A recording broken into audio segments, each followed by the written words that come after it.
Euskal Herrian, 3 kasu daukaguz, 3 talde egin daikeguz, Crédit Agricole, Caja Rural de Navarra eta Iparkutxa eta Euskadiko Kutxa. Lehen esan dudan moduan, nortasun berezia daukat. Crédit Agricolek, iaia 60 milioi bezero daukez, munduan. Etakinak 1.200 milioi euro. Norberaren fondoak 51 milioi euro. Kaudimena 9,1%. Bueno, nahiko nada. Alanda guztizea esan behar duguna da, guk ondino hobeto daukagu.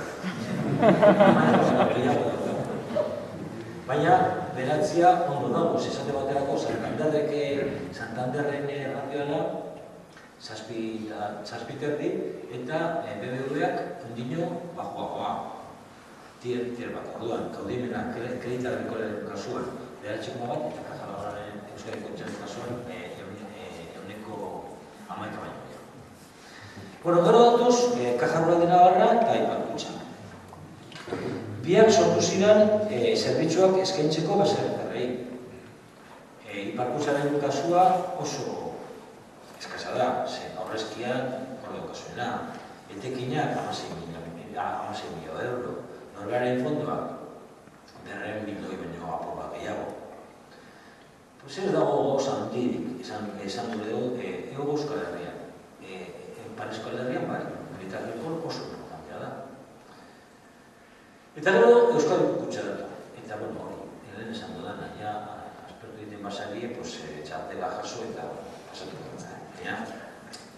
Nik uste dut, interesgarri izan daitekela jakitea, ze etapetatik pasatu baran gure bizitza. Eta lehenengo, esan behar duguna da, oso nortasuna oso berezia garela, nortasun aldetik, ze kasu honetan, gure kasuan, bezeroak ez dira jabeak. Igual izango da, kasu único en la historia del fútbol mundial, Atlético bezala. Bezeroak ez dira jabeak. Eta kooperatibak daukie kontrola. Asanbladan eta konselio rektorean. Eta beste berezitasun bat, langileak bazkidea garala. Eta hori bebai munduan oso erretua da. Ni bakarrik izagutzen dut beste kasu bat. Ipar Ameriketan dagoen bat. Eta zergatik, zerurek arrasaten egon ziren gauzak ikusten, zelan dagozan hemen gauzak antolatuta, eta idea hori atara eben, eta erabaki eben langilei bazkidetzen motea. Italiatik etorri ziren batzuk bebai, pentsatzen dabil, gauza berberan, baina normalean munduan jabeak dira, jabeak jabeak. Horregaitik, lehenengo bulegoak kooperatiben herrietan dagoz. Arrasate, Aratxabaleta, Elorrio, Placencia, Almategi, Espilbu, Donosti, Gasteiz. Munduko beste kooperatibetan alderantziz, kreditu kooperatiba berriak eban mailagatzen dirua pertsona eta familiei. Esan ikusi dugulen, zelan kooperatiba sortzen dira mailagoak emoteko jendeari, eta kasu honetan zalbanez ez dago dirurik pertsonei.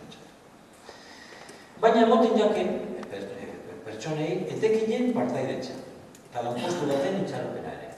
Aurrezkia gaitik, ez bakarrik interesa, baina partaidetzen emoten jaken. Eta komunidade ikuspegitik, autoraketaren bidez, garapen itxela postu zen. Hemen garapen, autoraketa, gakoa izan zen. Baina, hori da, lehen esan dudana, eta heltzen gara lehenengo krisisaldira. Ze pasatzen zen? Kooperatibek garapen handia eukieben. Merkatua itxia eta problemean zen produzitzea. Saltzea oso erraza zen, eta garapena izan zen itxen, eta nodakiko modu. Eta aurrezki gehiago edukitzea beharrezkoa zen, kooperatiben edapena finantzitzeko. Aurrezkia esan daikoa, eta egoera likideziaren aldetik larria ipin izan. Ez dakit, zenbatetik, zenbatetik, gogoratzen duzue, krisis hau, sortu zurumurrua, Caja Laboralak ez eukala dirua. Orduan, jendeaz izan, dirua ataratzen bada espadan. Eta, intxelesko krisisa izan zen, eta, deskubridu eben, zeni ondino ez nengoan Caja Laboralean, ikusmoldea aldatu behar zen. Pasatu ginen, bigarren demoraldia. kooperatiben herrietatik horietara horrezkin bila.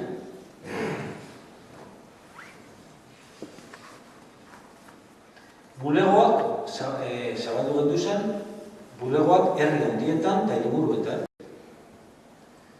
Eta hirugarren denboraldira gatoz. Kooperatiben bankutik izatea Euskal Herriko Bankura, izatetik Euskal Herriko Bankura izatea. Eta azten gara, kooperatibak ez dira Euskal Herriko enpresei maileguak eta beste zerbitzuak eskaintza. Gestio eredu parte hartzaile batek barruan sartuta, baina ahaleginak egiten berezik. Kanpoko langileaz zer egin? Kanpoko langileei gure kulturara ekartzen bai, eta euren ilusioak onartzen, euren herrietan martxan ipintzeko. Baina neurri bat, arrakasta ekonomikoaren neurri.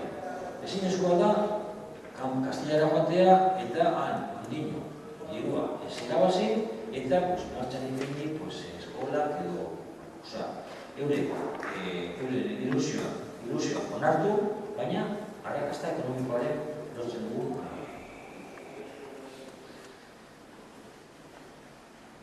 Eta, garapena egokitu zer esan gure dago.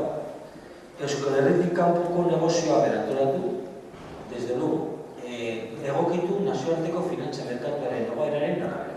Eta ez bada erraz, han kanpoan dirua lortzea, inbertsioak berak egitako duzu. Euskal Herriko negozioa oztopatu bat.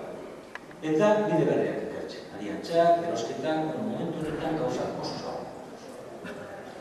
Laburki izateko, etorkizunari begira, garapen bultzada berria, lehendabizi ego Euskal Herrian, kanpokoa berantolatzen, bide berriak topatzen, eta batez ere betiko nortasuna sendotzen.